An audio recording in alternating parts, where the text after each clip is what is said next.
In today's video, I'm going to teach you how to enable options on ETrade. By the end, you'll know exactly where to go and what to click so you can turn on options trading in just a few minutes. Before we begin, remember that options involve risk and aren't suitable for everyone, so take your time and read everything ETrade presents on screen.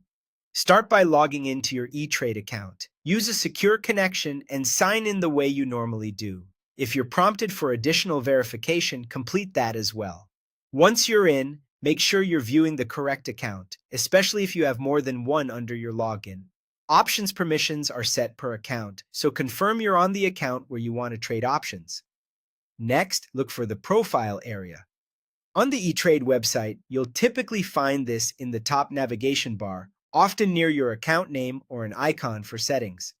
Click Profile to open your personal and account settings. From there, go to Account Preferences. This section controls key trading permissions and features for your account, and it's where you can manage what products you're allowed to trade. Inside Account Preferences, locate the section labeled Equity Option Trading. This is the setting specifically related to options permissions for stocks and ETFs. If you don't see it right away, scroll through the available categories or use any search or filter features in the Preferences page. Make sure you're still in the correct account because preferences can differ between accounts.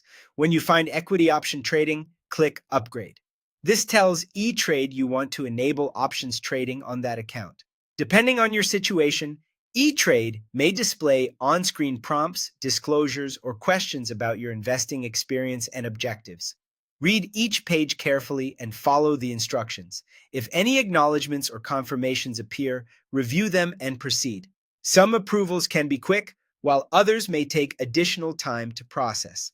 If you receive a confirmation message, keep an eye out for any follow-up notifications. That's all there is to it. Log in, go to Profile, open Account Preferences, find Equity Option Trading, and click Upgrade. If you don't see the change immediately, refresh your browser or log out and back in to update the permissions. And if the Equity Option Trading section isn't visible or the Upgrade button doesn't appear, double-check that you're on the website rather than the mobile app and verify you've selected the correct account. For any account-specific questions, reach out to ETrade support through the help options in your profile. Once your upgrade is active, you'll be able to access the options trading tools within your account. Trade carefully, start small if you're new, and always review risk disclosures before placing your first order.